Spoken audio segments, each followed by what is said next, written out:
neste momento da sua passagem pela Terra. Falta-lhes aquele fogo que as faz sonhar com projetos, sonhar com o futuro, sonhar com conquistas, sonhar com a realização de si mesmos.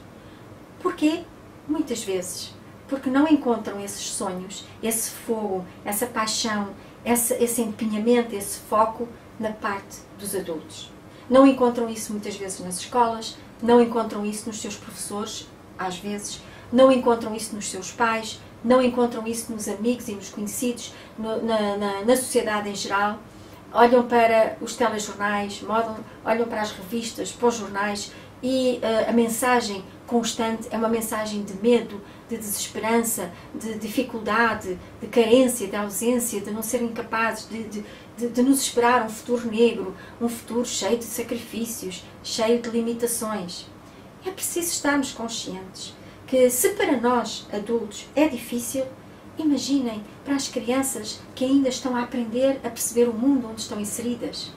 Que referências e modelos elas têm de força, de criatividade, de inteligência, de autoconfiança e de empoderamento pessoal que elas recebem. É tão fraco, tão pouco. Não significa que não existam mensagens fantásticas, mas o que é mais importante é que nós tenhamos consciência cada vez mais de como o inconsciente coletivo e toda a onda de informação que circula nas escolas, em casa, na rua, nos cafés, nas televisões, nos órgãos de comunicação social, como toda essa onda de dificuldade, de sacrifício e de pouca esperança as afeta tremendamente. E nós estamos todos a pôr em causa o futuro deste planeta, o futuro da nossa humanidade, porque estes jovens precisam urgentemente de referências que os empoderem e lhes deem força, esperança, para que eles saibam que é possível abrir caminhos, que é possível reinventar situações e criar novas realidades. E quem melhor que os pais e os professores para inspirarem estes jovens e estas crianças?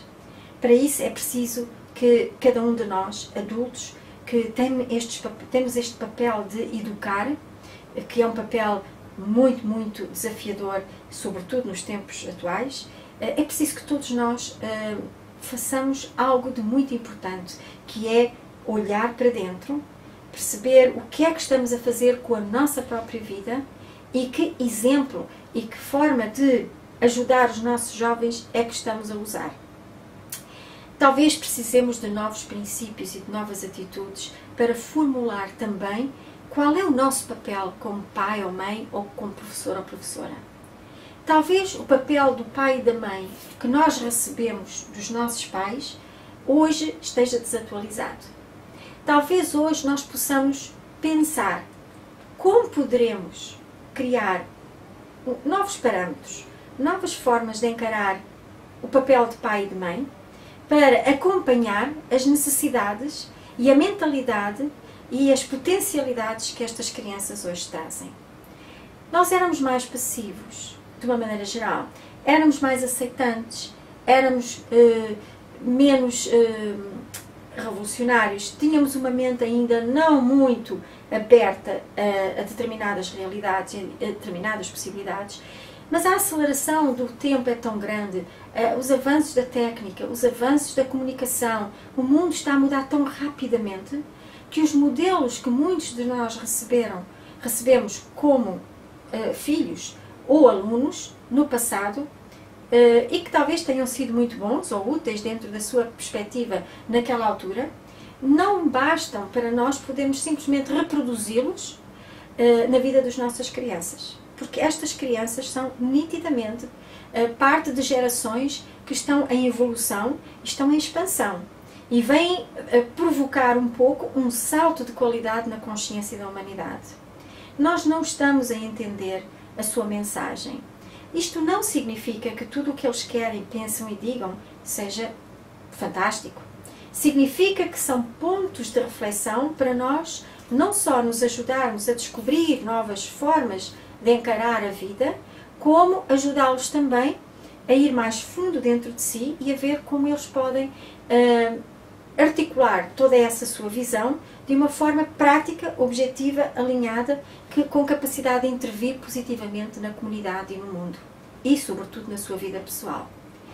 Educadores, hoje em dia, todos os educadores são chamados a esta grande responsabilidade, que é fazer a ponte entre mundos, entre gerações. E esta ponte não pode ser feita nem por uma colagem muito grande ao que passou, ao que foi a nossa vida, a nossa educação, seja na escola, seja em casa, e também não pode ser outra colagem ao abrir mão de todas as referências. Existem em nós mecanismos, e nisso o coaching é fantástico, porque nos ajuda, através de uma metodologia alinhada e muito concreta, a descobrir onde estão os recursos que nós não estamos a usar de forma correta em relação àquilo que os jovens, que são os nossos filhos e são os nossos alunos, nos pedem e nos solicitam ou nos confrontam. Todas as coisas que os nossos jovens trazem à nossa consciência, à nossa presença, seja em sala de aula, seja na família, têm a ver com chamadas de atenção sobre nós também. São chamadas de atenção para eles, mas sobretudo chamadas de atenção para nós, porque eles estão num papel de ajudem-me. Nós estamos no papel de estou aqui para te ajudar. Então, os papéis de facto não são iguais, mas agora como é que vamos dar conteúdo aos novos papéis?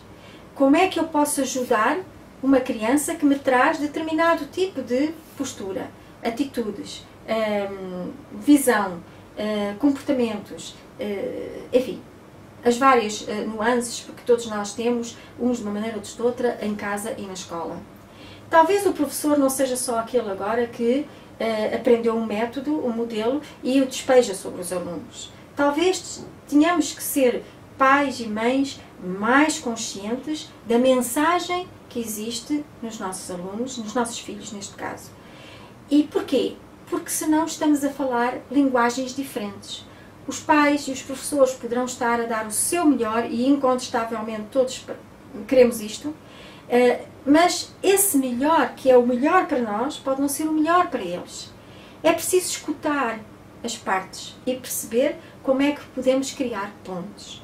E é nisto que o coaching ajuda, a tomar consciência da parte que nos cabe a nós, no papel nesta relação pedagógica, e também a tomar consciência no papel que cabe aos nossos filhos, daquilo que realmente é importante, de modo que as pontes possam acontecer e eles tenham a noção de qual é o seu papel e qual é o nosso papel. E nós também. Então, muitas vezes as coisas assumem-se, que os alunos já sabem ser alunos, que os filhos já sabem ser filhos e que basta estarem ali e fazerem o que nós lhes dizemos. Nunca perdemos, se calhar, muito tempo a explicar-lhes o que é que pode ser o papel do aluno e, mais do que lhes explicar, ajudá-los a descobrir o que é que faz sentido para eles nesta relação. Porque todas as relações são complementares e recíprocas. Os sinais que enviamos mutuamente uns aos outros têm a ver com algo que diz respeito às duas partes. Sejam esses sinais conscientes ou inconscientes. Portanto, é preciso que as duas partes aprendam a perceber-se, a conhecer-se e a exteriorizar-se e projetar-se mutuamente de forma harmoniosa, de forma construtiva e que leve ao crescimento de todas as partes. Então, é sobretudo importante que nós utilizemos o coaching como uma ferramenta de autorreflexão, de autodescoberta, tanto nos educadores como naqueles que são educados, as nossas crianças. Esta formação que nós fazemos é exatamente neste sentido. O primeiro nível aborda muito o mundo do educador, porque no fundo é o educador que